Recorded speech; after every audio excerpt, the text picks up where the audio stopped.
Thanks for checking back in. Summer is here, so let's chat about decks, docks, and your return on investment.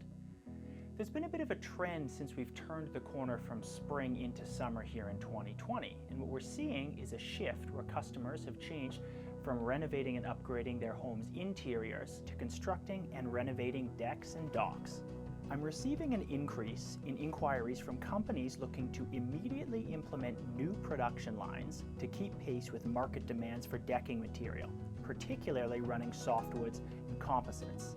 Chatting with many of these customers about their purchasing options, the figures are showing that many small and medium-sized businesses will be able to pay for their Leadermac moulders with the profits from less than 90 days worth of production. And with consumers looking to stay at home and capitalize on their decks, docks, and outdoor living spaces, I forecast that this trend will continue well into the fall. If you're interested in learning more about how the Leadermac line of moulders can help you keep pace with today's market demands for decking and dock materials, please give me a shout. I'll be happy to chat with you.